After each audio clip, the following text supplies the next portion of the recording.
Hello, everyone. I'm Steve Cohen. Thank you all for joining us today for another AmTrust Title webinar series. Today's webinar is a conversation with Jay Horwitz, featuring New York Mets legend. At this time, I'd like to thank our sponsor, Senior Executive Vice President of AmTrust Title, Steve Napolitano. On behalf of AmTrust Title and Steve Napolitano, I'm excited to introduce you to our panel and tell you a little bit about each person. All three of these guys have very distinguished Major League Baseball careers. The first guy I'd like to tell you about is John Franco. John was drafted out of St. John's in 1981 by the LA Dodgers. He was then traded to the Cincinnati Reds in 1983. He pitched 6 seasons with the Reds, where he established himself as one of the premier relievers in Major League Baseball. Then John was traded to his hometown New York Mets, where he accumulated the bulk of his 424 saves. And then he also became the captain of the New York Mets. At the time when John retired, he had the second most saves in history. 16 years, fifth most in saves still in Major League Baseball. And he still has the most by a lefty. And 3 of the 4 guys ahead of John are in the Hall of Fame. Hopefully Cooperstown will get it right and induct John to the Hall of Fame where he belongs. At least the New York Mets got it right and inducted John into the New York Mets Hall of Fame in 2012. Johnny, welcome to the program. Thank you, Stevie. For being here. Thank you. You got it. On to our next guest on the panel is Tim Tuffle. Let me tell you a little bit about Tim. Tim was drafted 3 times. First time by Milwaukee Brewers in 1978. The second time, Tim was drafted by the Chicago White Sox in 1979. Finally, in 1980, Tim signed with the Minnesota Twins. Tim debuted late in the 1983 season with Minnesota.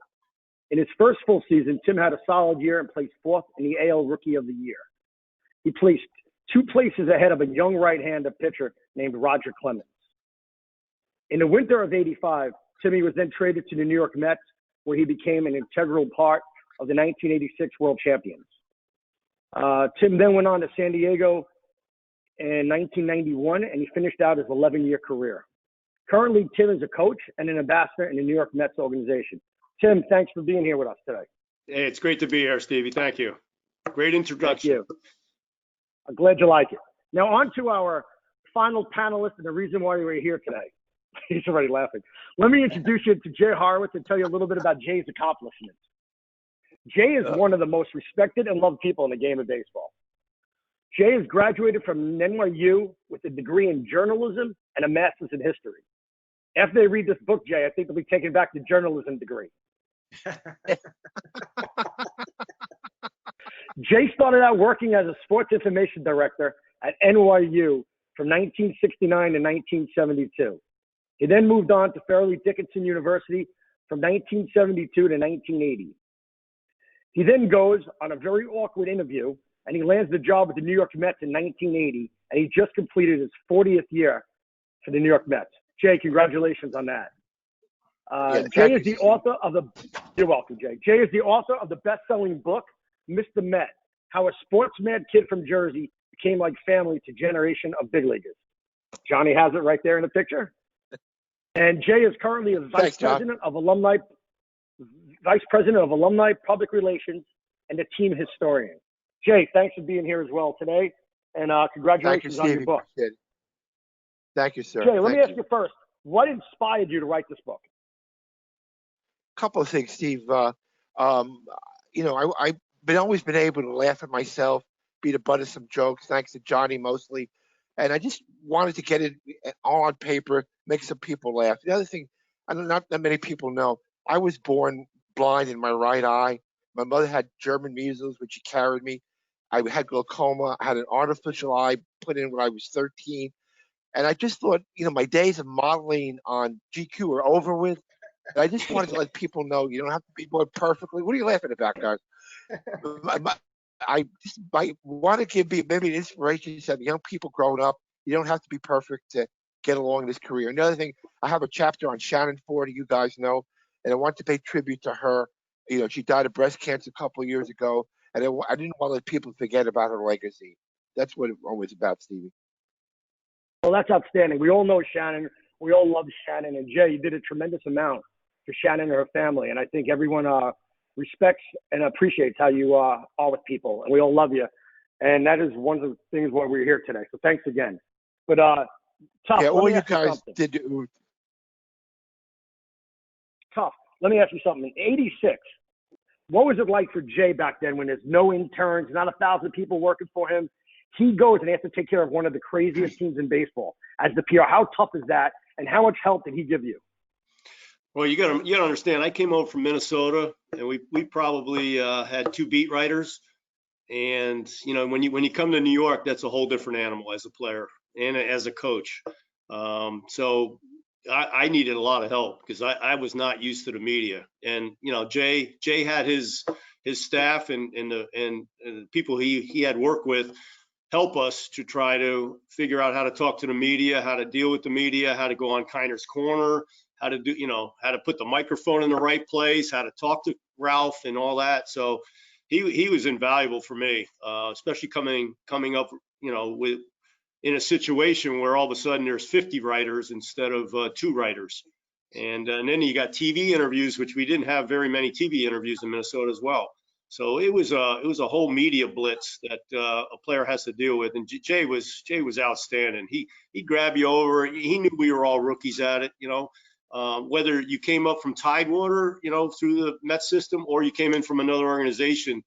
I don't think anybody's ever ready for the New York media. And Jay was very instrumental in getting us comfortable in front of the camera, in front of the and also helping us out too, helping the media not break our stones too bad at the time, and kind of rescue us a little bit, like, hey, this meeting's over, it's time to go, you've done enough, and get you out of a bad situation, because it could be real tough, it could be real rough.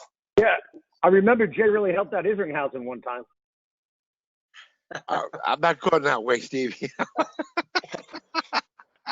Hey, Jay, let me ask you something. How long did it take you to write the book? About 1.5 years. I decided, I'm going to be 75 in August. Decided this would be a good way to end my career. And when I planted the idea, was back and forth with my email with Steve Ketman, who has helped me write the book. And, we put it together about 1.5 years.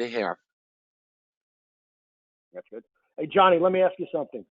You are known to do a lot of pranks on Jay. What is your favorite prank that you could tell us that you guys did on Jay? There were so many that we did. I I mean, think the the top best 3. one, the top 3. I think the one time when they put the rat in his bag, in his suitcase. Twice. We got him twice. With that. We put a live rat in his suitcase as he was going up to the press box, and he opened up and the rat came out before he went and ran down the hall, and then he came back, and then we put the rat in again. Twice we got him with that.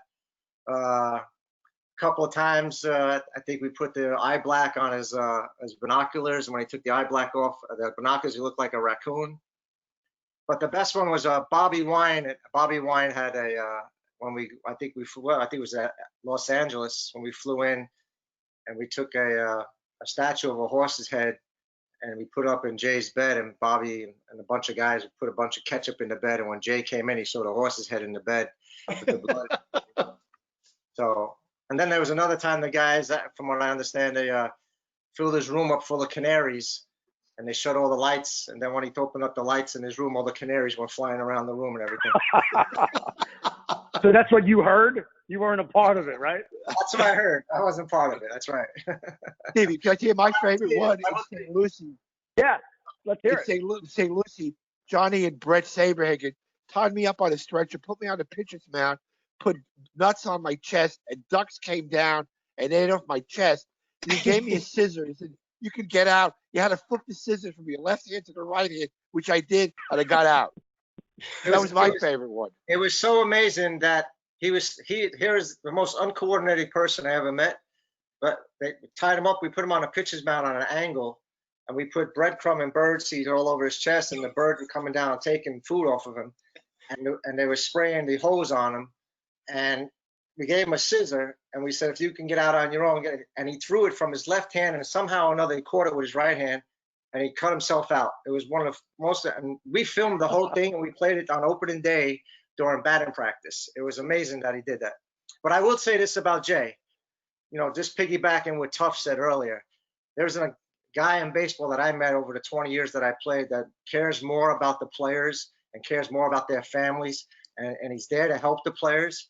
And then one of the first things he always said to me was, no matter if you have a good game or a bad game, be in front of your locker and stand up, because that the New York media likes a stand-up guy.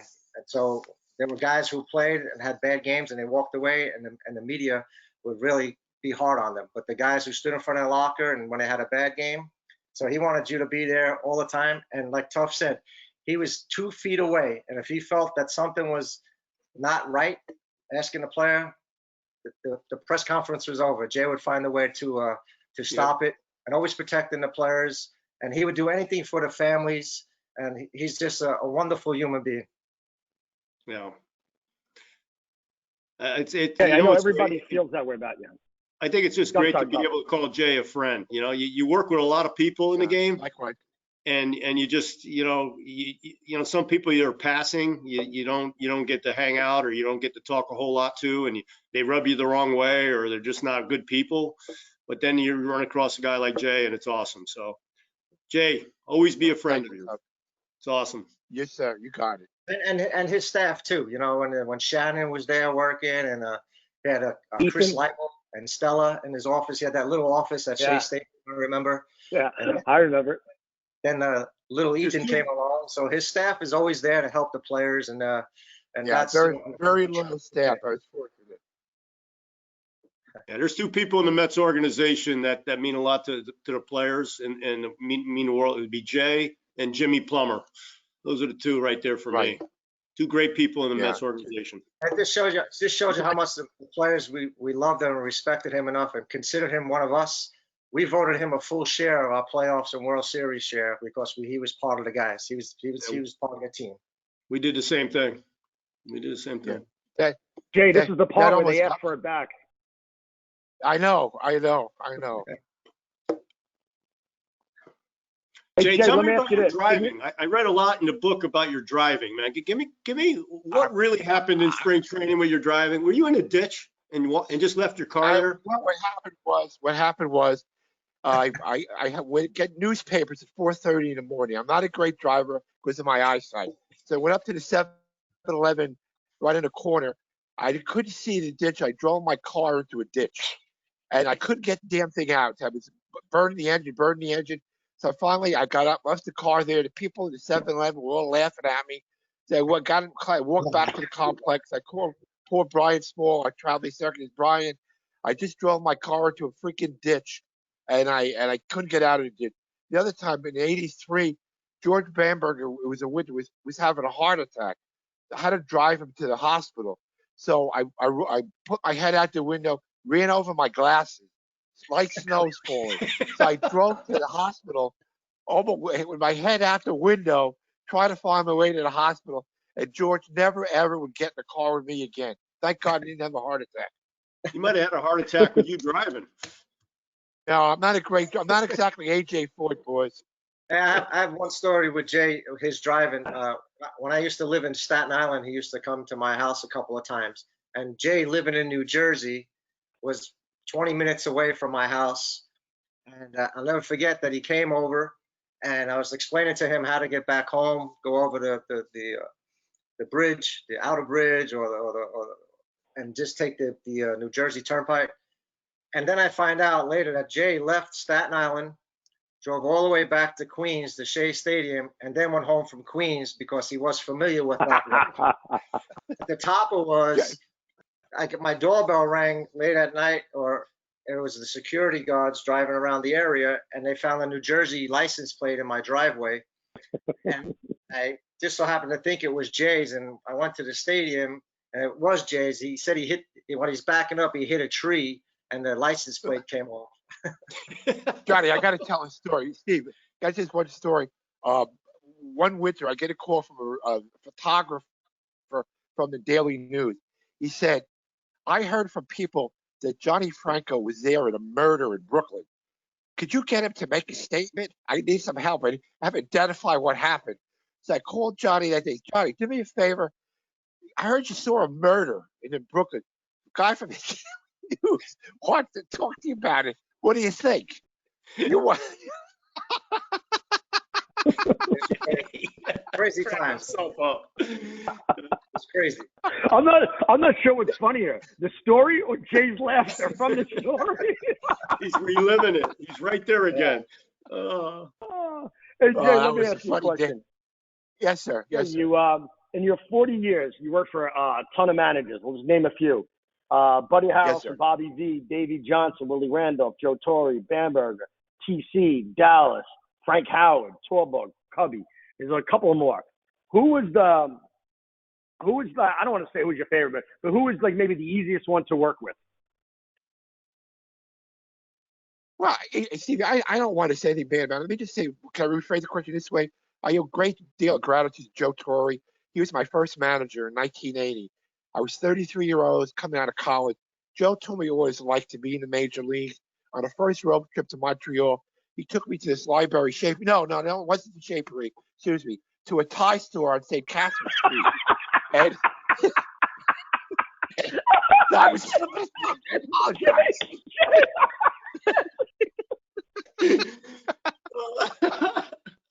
We took me to a tie store.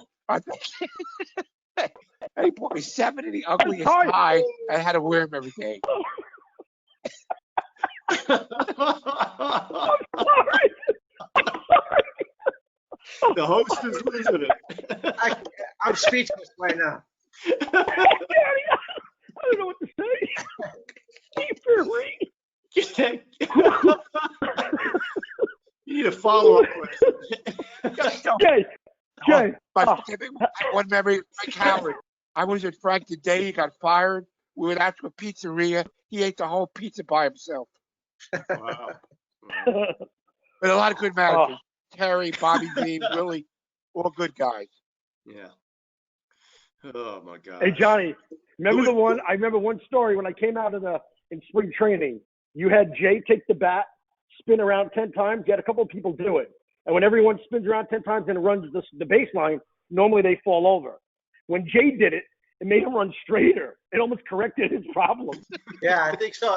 That's when, during the, in between innings stuff, you probably saw this. Right, yeah.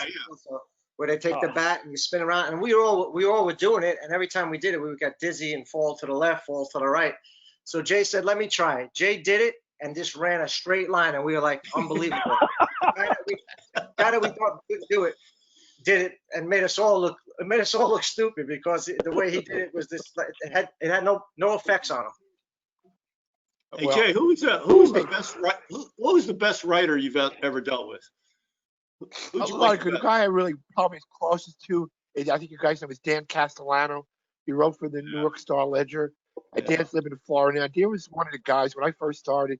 You could trust him. You could say anything. He's a good guy, and he became a really good friend. And he just recently got married. He's living down in Florida. I think you guys know him. He's a really good guy, generally good guy. And Marty Noble was a good friend who just passed away, unfortunately, in spring training. And when I first started, I was really more closer to the writers then because they were more my own age. We used to go to dinners and we go to El Caps in St. Petersburg and an Italian restaurant down here. I forget, it was a Mexican place. Those are the good times, Steve. Yeah. Hey Jay, what was your favorite chapter to write? Was there a chapter that really got you, bring back old memories? Well, I liked the one of the things, it was two, really three. We talked about the chapter with Shannon, which I hope people will read that. And the stuff that we did in 9/11 with Johnny was the focal point in that. I think we really did a job giving back to the community, wearing the hats, donating salaries. I really think we made a difference. And tough in 86, I'll never forget sitting in the office, in Davy's office, 2 outs, 2 strikes on Kid. And I'm trying to think, how the heck can we get an alibi? We won 114 games. We didn't win the World Series, but, we came back with Ray Knight, Gary, Mitch, Buddy, and everything. We won the next day. Those are great memories. Those are one or two of the best memories we have. Hey, Steve, can I get serious 1 second? I want to thank everybody for being on here. Great friends, Timmy and Johnny and Stevie. And I want to thank Steve for making this possible. And for June Napoli, who I think is listening. She was always a big supporter of the book, and I just want to give her a shout out. Hey, Nice. Jay, and that what you were just talking about in the '86 when you guys were in Davy's office, I read in the book where you were in one corner or in a seat and you didn't want to move because you were afraid that if you moved, they were going to make the third out of the inning. Is that true? I wanted to go to the bathroom, and Keith says, do it in the chair. Don't go to the bathroom. So I stayed. We all stayed, and all of a sudden there was a miracle happened. It was a great night, and I'll treasure those days for everything. But those are the two favorite, 3 chapters of the book that people get a kick out of. That would have been a nightmare night if we lost, right? Oh, it was awful. With 114 games, it was worse. In '86, Tom, you remember, everybody hated us. We got 5 or 6 fights. We were cocky. Davey was a cocky guy, and I remember in the welcome home dinner that year, we were 2-3, and he said we're not going to lose many more games the rest of the year. We did. I think we lost 50 plus games from that time on. It was really good memories. Yeah. Hey Jay, all the players in the book that you mentioned, do you have to contact each one of them and talk to them, or you just put it in, or did you give them a heads up? I called them, and they were, they were nice enough to speak. I just wanted to give them a heads up, and that somebody would be calling, and they did. They were all very cooperative, and it was nice to read it. I know Timmy when Johnny was there when I changed jobs in 18, where Jeff, I think honestly, when I became the alumni guy, I wasn't really happy about it. I missed the camaraderie in the locker room, but Jeff gave me a nice press conference, and all the guys came back, and I'm really starting to grow into this job, to reaching out to guys who really haven't talked to in a while. So I really feel good about what we're doing in the alumni department. Oh, that's fantastic, Jay. Good to hear it. Hey, Jay, I will bring up one story. I remember going to the Super Bowl with you in 2000, seeing the Ravens and the Giants. I remember being at dinner the night before. I remember that exactly. And I remember that kid walked by with the Ravens jersey, and you got all over a little kid wearing a jersey. That's how much of a diehard Giant fan you are. Yeah, I think I said something like, at least LT never killed anybody, or something like that effect. I didn't want to say that, but that's exactly what you said. Yeah. The guy was getting over LT. I said, at least my guy never killed anybody. So,